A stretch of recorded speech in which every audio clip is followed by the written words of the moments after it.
Lunchtime Live on News Talk. Brought to you by Avant Money. Think you're getting the best value from your bank? Think again.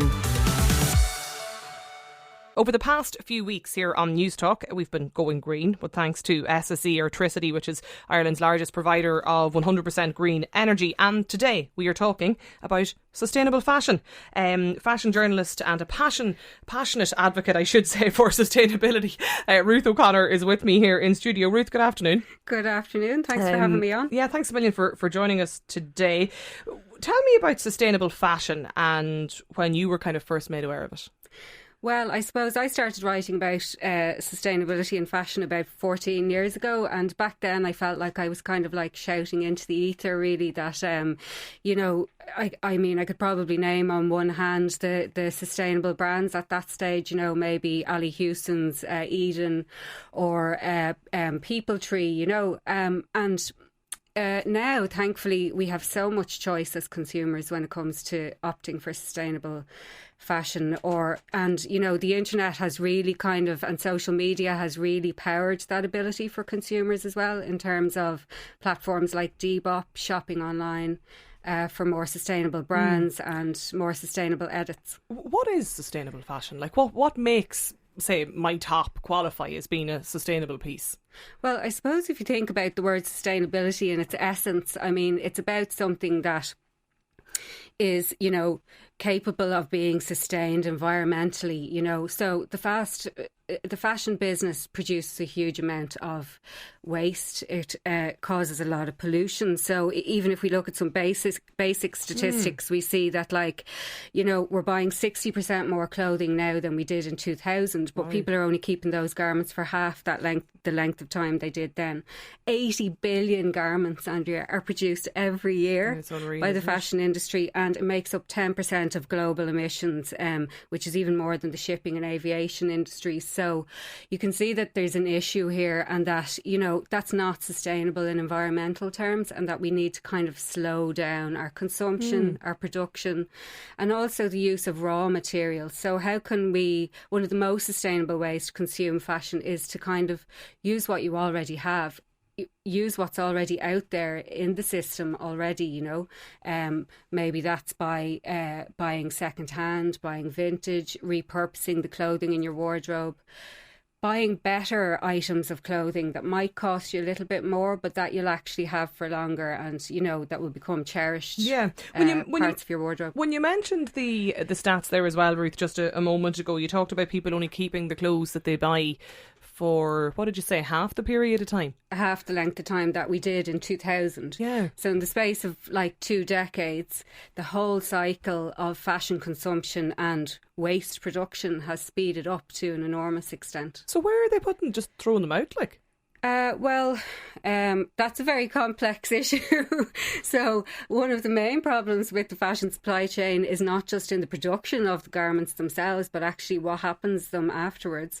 So, something like 10% of the actual impact on purchasing an item of clothing happens when we buy it and what we do with it afterwards. So obviously, and that's an issue that I think the charity sector has as well, in terms of people are kind of almost using the charity shops as dumping grounds for clothes that actually can't be resold. But interestingly, while the charity section might say that they can't, the charity sector might say that they find it difficult to resell clothes of a lower value, say, for example, from a high street store. There's a brilliant swapping app that's founded by an Irish woman, Aisling Byrne, called New. And what they've found actually is contrary to that. So they've found that if there's no financial transaction involved, people will choose an item of clothing based on what they like as opposed to its intrinsic value. So they find that people are quite happy to swap high street brands, because they're familiar to them as well, on that app, and it costs them nothing, and they get a new item of clothes for their wardrobe. Wow. And so this is like, you might have your jacket from Penneys or a shirt from H&M, you've worn it, you're no longer going to wear it, you stick it up on the app, and somebody else, you might come along and go, yeah, I like that shirt. Yeah, so how it works, it's kind of like they've built up a community over the last few years. So you say you don't want your jacket anymore, you can upload it to the app, you will receive tokens in exchange for that, which you can then spend on the app to, you know, purchase Yeah. inverted commas, an item of your choice. And then it's kind of a transactional thing between the members who use the app. So you'll post your jacket to whoever wants it and vice versa. The whole vintage era of clothing, Ruth, has sort of made a huge comeback. And was Absolutely. that style like a fashion trend that it made a comeback, or is it people just being more environmentally aware? I think it's a combination of both. So, as I was saying to you before we came on air, I was a teenager in the 90s, you know, and like I had a twofold reason to wear vintage. One was because I thought it was cool, and the other was that there wasn't an option on the high street. We didn't have online shopping now. The thing is that now vintage clothing is readily available. You have your stores, as we had traditionally, but you also have loads of people who are selling via Instagram, Facebook Marketplace, Depop, and lots of, you know, actually established websites. And I think that people love the individuality of it. They love that kind of spark of a good find when it comes to vintage clothing, that idea of uniqueness. And a lot of people who shop vintage also love the idea of being more sustainable as well. Do you think that more people are buying online just because, is it just the accessibility of it, the easiness at which you can do it? Yeah, I think that's what it is. And I mean, there's issues in terms of waste when it comes to online shopping as well, because there's a fit issue with online, you know. So how many of us have items that we bought online that didn't fit, that we never sent back? Yeah. You know, that's a consideration for people as well.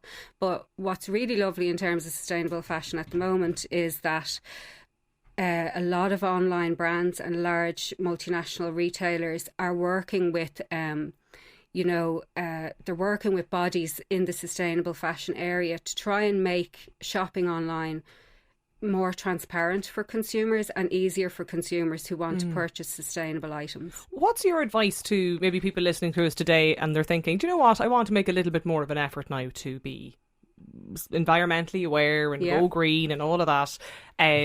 What would you say to people when it comes to fashion? Like, what are the kind of the easy steps or the tips or the tricks you can do? Well, I have a whole list for you here. So, I mean, the first thing I would say to your listeners is get to know your materials, okay? So one of the big problems when it comes to maybe recycling materials or materials biodegrading when they are thrown out is mixed fabric. So anything that's embellished or mixed, you know, like your stretch jeans, for example. So if you're buying a pair of jeans that are in raw denim that don't have a stretch element, that's going to be better for the environment. Obviously, a wool item, a linen item, a silk item is going to biodegrade quicker if you throw it out versus something that's made from polyester that might take 200 years to biodegrade. So get to know your fabrics.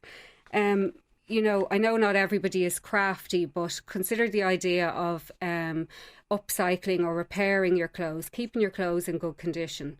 In terms of upcycling, there are loads of ways that you can find out information. You can work with, say, your local tailor, for example, or a company like the Zip Yard to help you turn a dress into a two-piece outfit that you'll get more wear out of or whatever. There's lots of places around the country that you can learn basic sewing tips in as well, if you're not a particularly crafty person.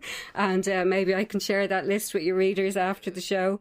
But for example, there's So Fun in Waterford, there's the Design House in Dublin, the Rediscovery Centre in Ballymun in Dublin is brilliant. And it's funny because a lot of people as well, I'm sure, for now that the weddings are coming back, you know, there's even the kind of the rent a dress where you can actually go and just, you know, maybe rent a dress if you've a gig or an event or a wedding coming up. And I think even that's a sort of an easy enough step too for you know, people if they're trying to be. You can pay like maybe €60 for 3 days rental on a dress that might cost €400 to buy new, you know. And then like even very high-end platforms like Selfridges are getting onto that idea of hiring and renting. Also that idea of vintage and pre-loved. So I think vintage in the past had maybe a bit of a fusty kind of a identity, but now people are realising that actually I can get really high-end items from websites like Selfridges, Vestiaire Collective or Shop Ella in Ireland. I know you have the swapping clothes with friends. I actually hate swapping clothes. Okay. I don't like doing it because I'm afraid of damaging someone else's clothes, and I don't like loaning clothes to people either. Especially if it's something I've actually like, 'cause I don't buy much clothes, so what I kind of just buy when I need something. So when I do, you know, I don't mind maybe getting something half decent, or, you know, a good jacket or a good dress for a wedding or something like that. But I hate then having to loan it to people.